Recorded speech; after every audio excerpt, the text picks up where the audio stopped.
Hello and welcome back to ScreenBlue.com. Now we know what JUnit test is. Now let's go into IntelliJ in here. And in here, I'm actually going to create a package in here. Okay? And I'm going to name this package called JUnit. So in here, I'm actually going to create a class here first called addition. So basically, in here, I'm actually going to create a default method, right? So now I'm going to actually create a method here, int, and it's going to be called add, and it takes two numbers, int b, and in here it's going to actually return a plus b, right? The sum of two integers, a and b. All right. So now I got this addition method here, which is inside this addition class. So now basically, once you have this class, right? So I'm going to have to create a new class in here. So I'm going to call it JUnit Test. So in here, what I'm actually going to create is a test method, right? So I'm going to call it test_add. In here, what I'm actually going to do is create an object from the addition class. So I'm going to call it app1 equal new addition. The way you can declare this method as test is using this appendation called test. So as soon as you do test, right, it's saying to import this org.junit.test, right? So what you can do is do import in here org.junit_test. Oops, you can do test in there. So once you do that, right, so I'm importing the package test. Now it's all good. So here, what I actually need to do is make sure that this 10 equals to app1.add.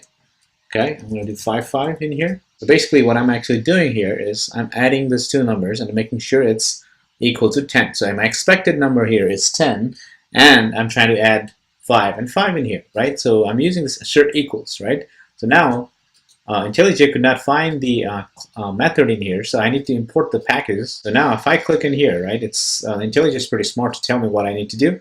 It says that you can import this org.junit.assert.equals, right? So I can actually, instead of typing import.org.junit and all that, there's a shortcut to this. So all you need to do is do Alt and Enter. Okay, then it gives you like import static method or create assert equals. So I'm actually going to import it. So hit import. Then it has other different options. So I'm just going to use the first one. Now it's good. So as you can see, it automatically wrote this line for me because I'm actually importing it assert equals using the IntelliJ shortcuts. Okay. So now I have here assert equals means this two should be equal 10, 5, and 5. Now if I run this, as you can see here, it gave me test_add equal passed. So after I run this test, right, as you can see here, the test passed. As you can see, it's all green, right? So now I'm going to add here and show you what it looks like when it fails.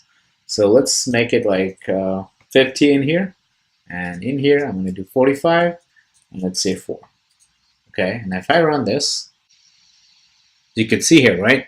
This failed because it has this red color in here and it says one test failed. So I've got two tests, right? So this one passed, and this one is failing. I know that because here my expected is 50, but actually it's 49. So 45 plus 44, 49, right? So it's giving an assertion error, right? It failed it. And I can know where I can find it is reading this error in here. It says assertion error, and the expected is 50, and actually it's 49, and it's failed not equals. And it's failing under the JUnit test Java 15. So if you click on that, it will tell you which line it failed. So it failed into this line. That's how you can actually test your method here, right? So I created an add method here, and I'm trying to do different scenarios. And this scenario is passed, and this is failing because I've got the incorrect number in here, right? So I can also do assert not equals. So in here, I'm actually going to do, let's say, 500. And here, I'm actually going to do 250. And let's say 249. Okay, and in here, as again, like it's saying that I need to import the package, so I'm going to do a shortcut, Alt, Enter. Okay, so should I do that? And also added this line here.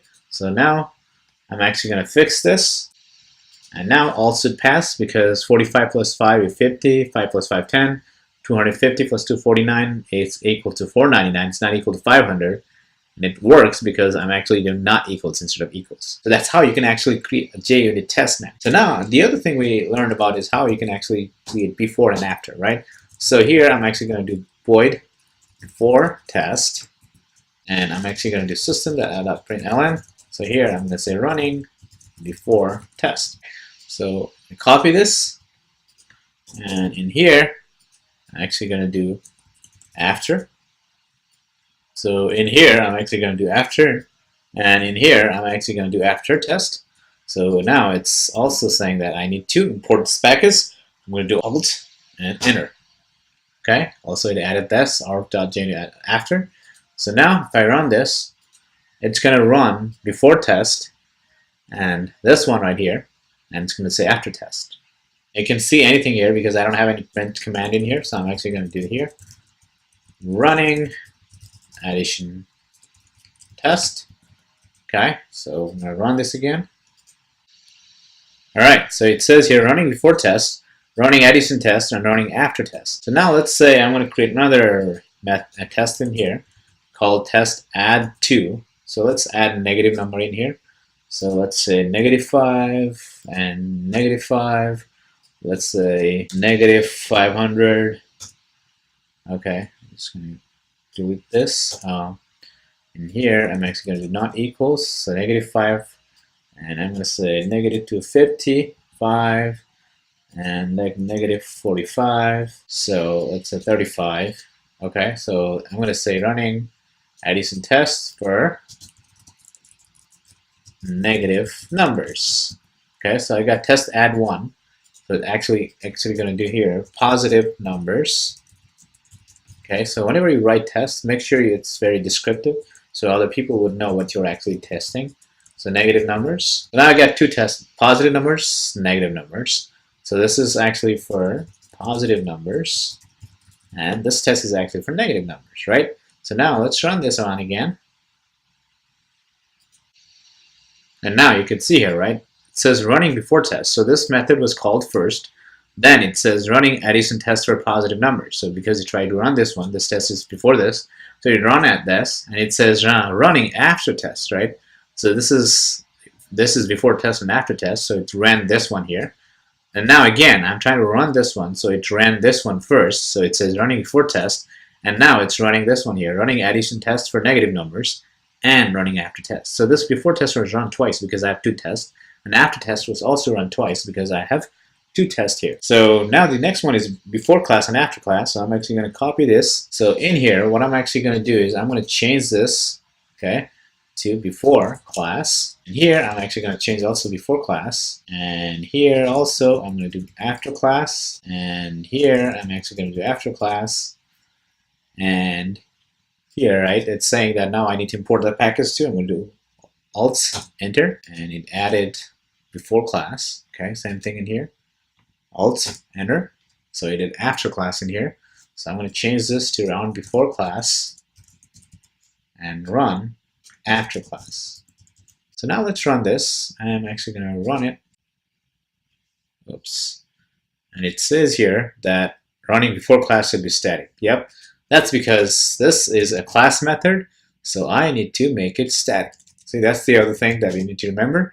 When you actually create an after class and before class method, the static method, you need to also provide a static, right? Static is like the class method.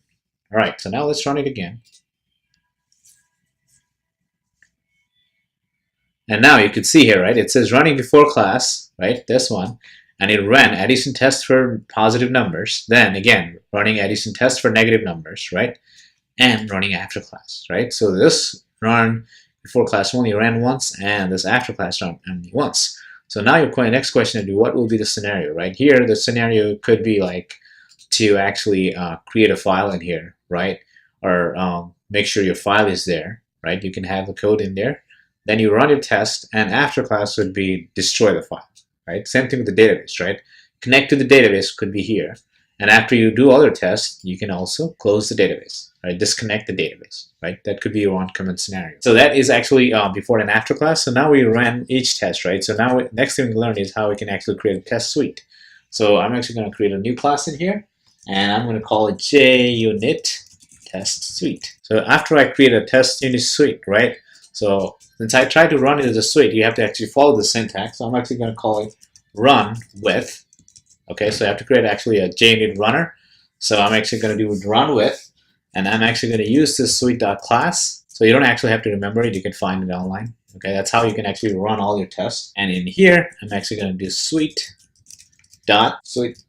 classes. That in here, I will provide all your tests, all tests that you want it to run. That's it, right? So you do run with suite.class, and you provide at suite.suite classes, and you're going to provide all the test classes in here. Okay, so I created JUnit test, so I'm going to do JUnit test.class, class, right? So now if I run this, it's just going to run this JUnit test. So see here, it says running before test and addition after test. So this ran this class in here, right? I want to run this one too, so you can just do comma in here and do JUnit test before after class that class. Okay, so this is the runner method here, and you just run it. So in here it's empty because that's how the syntax is, right? So in here you're going to provide all the tests in here that you want it to run. That's the syntax of test suite, and you actually can copy this because I don't also remember this syntax. Okay, so you basically just remember that you write in here inside this suite classes, you're going to provide all the classes, test classes in here, and this is the syntax: run with suite.class and suite.suite classes. Okay, so that's the syntax of a JUnit test suite. So now you can have like thousands or millions of tests in here, and all you need to do is run this class in here. Just right click and run it, and you run your thousands of tests. Instead of going each test and run manually, you just run this suite and it will run all your tests. All right, so that's pretty much it for this lecture. Okay, I hope you guys learned about what JUnit test is and how you can create a JUnit test using @test annotations. You also learn about the before and after test. You also learn about creating a before and after static class methods. And we also learn about how you can actually create a suite and provide all the tests that you want it to run. Okay, so that's it for this lecture. I will see you guys in our next lecture.